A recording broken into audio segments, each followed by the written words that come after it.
Welcome to the Collaborative. I'm your host, Sydnee Walker, along with Ryan Ballis. Today, we are joined by Alexis Robinson. Robinson is a public figure from Las Vegas. She has built a reputation for managing the brands and publicity for notable individuals across the sports, entertainment, and influencer space. Alexis founded One Brand Group and Doe Sports, her niche companies, after being the sports industry's go-to social, PR, and digital strategy. Helping sports-based businesses understand their messaging and how to communicate their message has become her specialty. Welcome. Hello, I love that intro, so thank you. First up, we have Sid's This or That. So first, coffee or tea? Neither. I really don't. I drink water and out of my Stanley, and that's pretty much it. All right. Yeah. Early bird or night owl?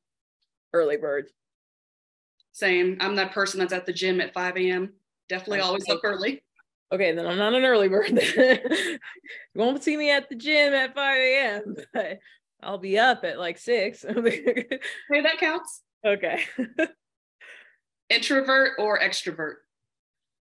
I'm very introverted. Me too. Yeah, people find that hard to believe, but I am very introverted. I feel like we know how to be extroverted when it's time. Yeah, exactly. And last one, phone calls or text messages? FaceTime. I like this. So the Zooms, the Google Meets, FaceTimes, Skype, if you're old fashioned, sure. Like I like that sort of communication. So that's what I prefer. All right. Thank you for answering those. It's a pleasure to have you here with us today. Thank you so much for joining us. I wanted to divert off some of what you've done in the industry and talk a little bit more about some things in your past, such as your tennis game. I know that you originally thought you were going to be a basketball player growing up, but you picked up tennis pretty quickly. After playing at both the collegiate and professional level, what would you say is the biggest lesson that you learned about yourself and how that translated to your career now? I think the biggest lesson about myself when it comes to tennis, and I do tell everyone this when it comes to the question of why I ended up choosing tennis over basketball, was that I didn't want to have teammates. I didn't want anyone accountable for my wins or losses. And I think it's really good that I figured that out at a young age, because that is the type of attitude that I carry into my work and personal social life now, is where I have to be in control of the things that I can be in control of. I do know how to delegate. I do know how to work with a team and things like that. But when it comes to certain things that are my responsibility, I like to have all of the accountability for them. And I would say tennis was my first real life indicator of that. So I definitely say that was probably the biggest life lesson I got out of playing. Wow, that's a really unique perspective. My mom always says control the controllables. And right now it's kind of my life motto since I graduated college earlier this year. So I think that's a great perspective to have, and definitely can see how it's translated into your professional career as well. And congrats on graduating. That's a big deal. So you slid that Thank in you there so like much. it wasn't, but it's a big deal. So it's just some light work, but repping as always, Alexis, you realized early on there was an opportunity for athletes to make money off their brand. Now that we're heavily in the NIL and influencer space, what has changed from your perspective when it comes to your clients' mindsets around brand deals and social media? I think it's nice that it's honestly become a lot easier to talk them into doing these sort of things. When I first started out, I think one of my first brand deals was, something like a trading card deal for Travis Kelce. And, at the time it was Travis's either second or third year in the league. So he wasn't the Travis Kelce that everyone knows and loves now. But internally, all of us knew that he would become that. We know his personality. We knew he was this fun-loving guy.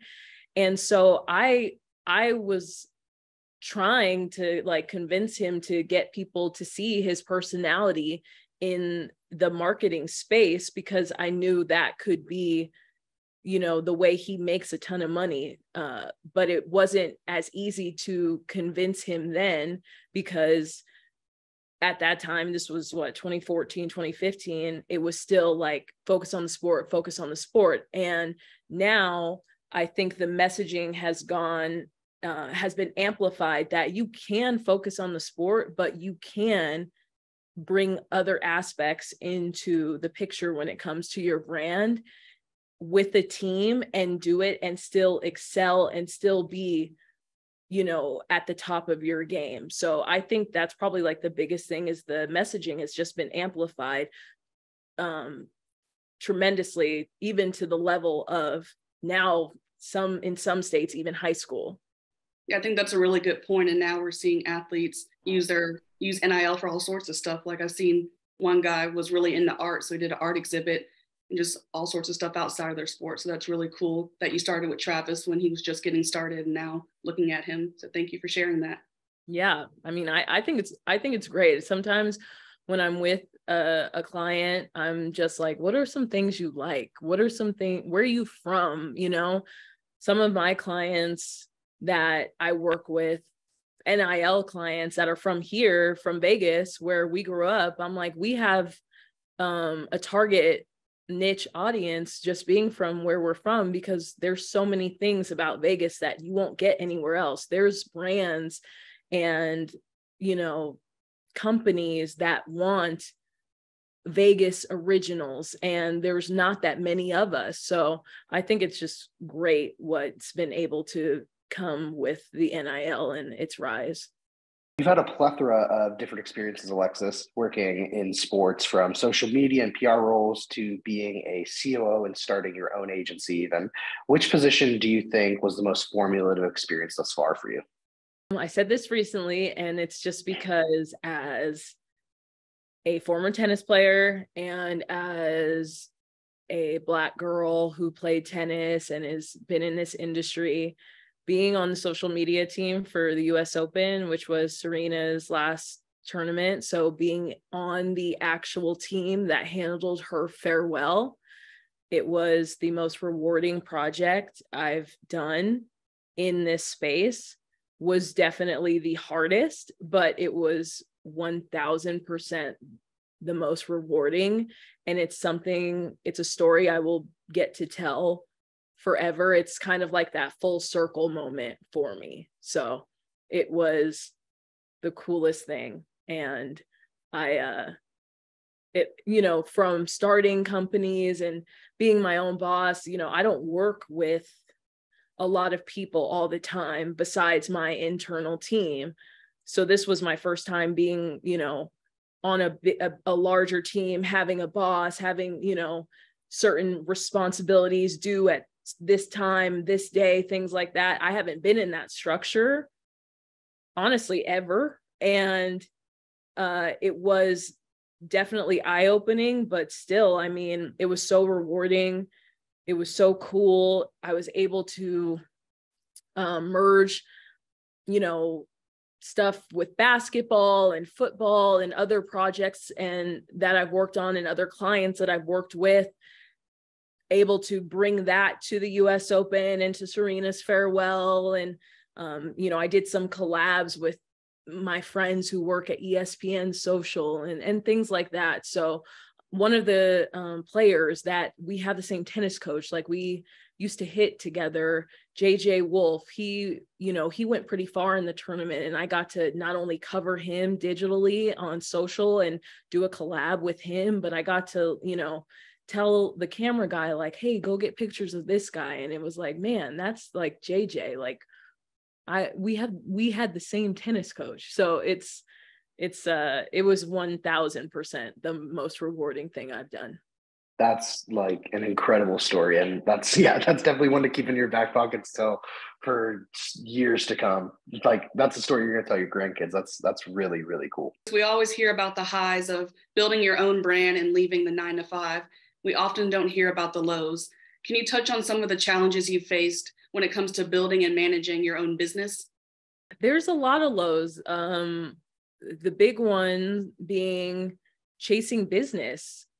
I tell people all the time when they ask, I got really lucky. The reason that I am so adamant on advocating for women in sports and helping women in this space get jobs or working for me, or, you know, opportunity and experience, whatever, being a resource for girls and women in this space, is because I was lucky when it came to being in this space. I came from a family full of professional basketball players.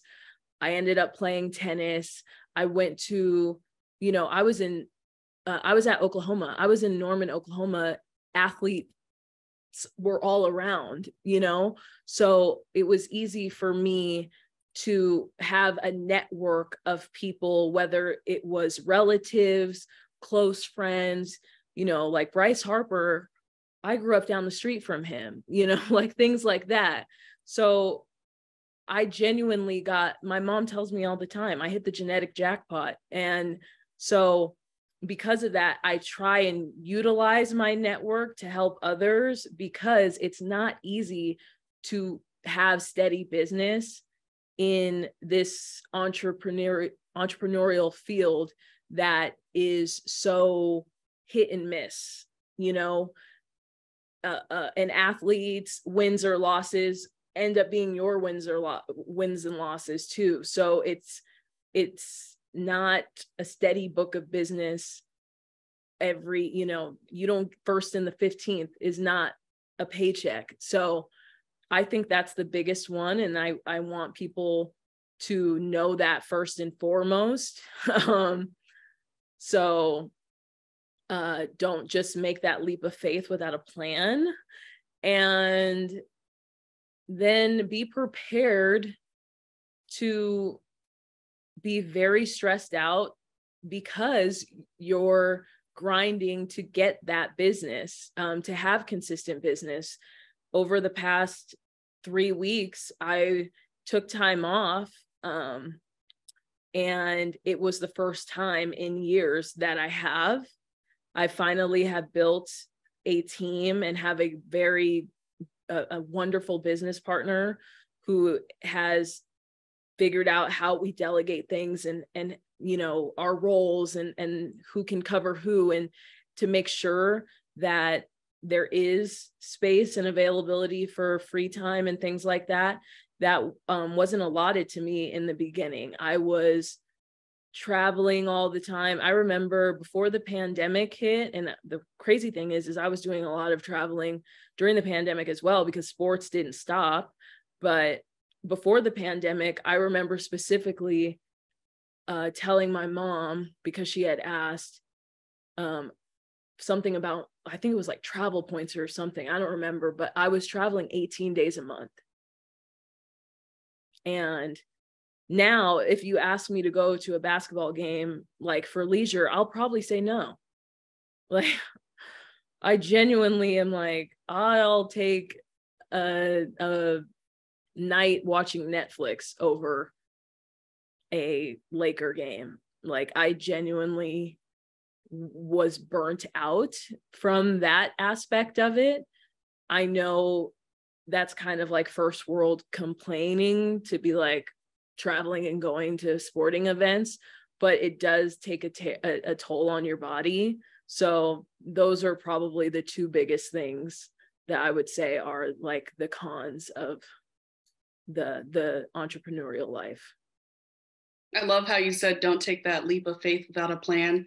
I feel like people hear entrepreneurs and go to these conferences and everyone's like, quit your job, become an entrepreneur, but you don't know what goes into it and getting clients and stuff. If someone knows all these athletes, why are they going to choose you over someone else, and just building that trust over time. So I really appreciate you touching on that. I find it incredibly interesting how clients are selected. And I was really curious about what are some criteria that you look for in clients that you work with when you're seeking out business? I've put myself in the position where I don't have to take on all business financially. I only work with people that I like, people that I trust, and people that have some sort of like convenience to my life. So right now I do a lot of projects with BD Global Sports.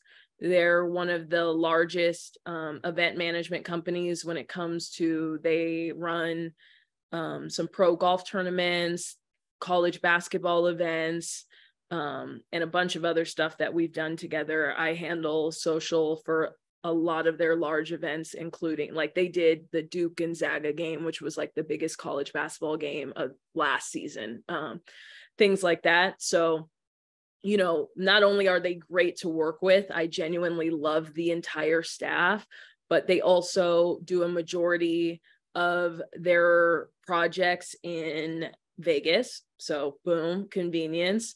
They're based in Lexington, Kentucky. My business partner, Sydnee, she's in Louisville. So she's literally a short drive from them. So if I'm not in Vegas, I'm in Kentucky. So it's easy for me to, you know, work with them. And a lot of my other clients, like right now, California, Phoenix, like I'm being very, very specific on who I'm working with based off of my time and energy. So yeah, that's probably my formula right now. If this was 5-6 years ago, I was saying yes to anyone and anything, a lot of stuff for free, a lot, you know, like I was not in control of how a business is supposed to be ran, because at the end of the day, this is a business. I think the luxury and the cool aspect of sports tends to blind people when it comes to like, hey, you still got to pay bills. You still have to, if you're paying, you know, if you're getting paid this certain amount, but you're spending this amount to get to the place to work the project and spend all that time, you know, things like that. Like you have to calculate and be smart. And also you have to enjoy the people you're working with, because it won't be fun after a while. So yeah, that's my decision-making process when it comes to clients. Saving you some peace and time and energy is like top of the list right now for me too. So I very much so understand that feeling. And lastly, what's one thing you know now that you wish you knew when you were first getting started in the sports industry? Not bad to take a loss. Like I say this to a lot of people now. I'm, you know, especially now that we're in the social media age, it's what I do for a living. It's very easy to give a perception, show the good. People don't like to show the bad. And I get that. If the bad is shown though, it's okay. I take losses every day. I tell it, whether it be personal, social, work, like I take losses every single day and it's okay. So I think that is probably like something I wish back then I wouldn't be so like high strung about.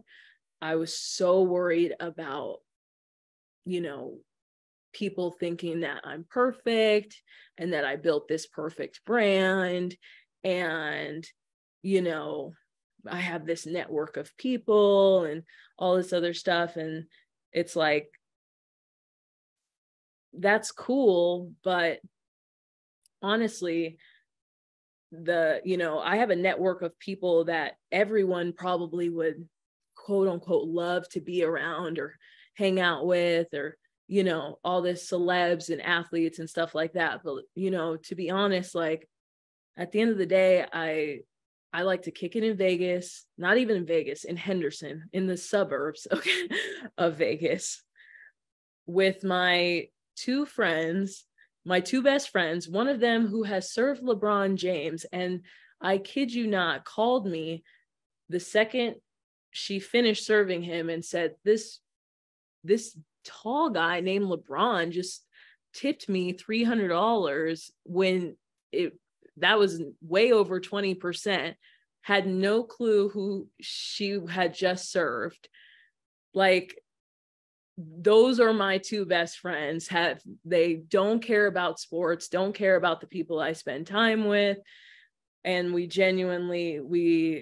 kick it in the suburbs in our sweats and, no makeup, Pilates every day thing. Like, that is like the life that I live on a daily. But because of how social media is, that's not necessarily how my life is perceived. Do I care? No, but I know a lot of people do.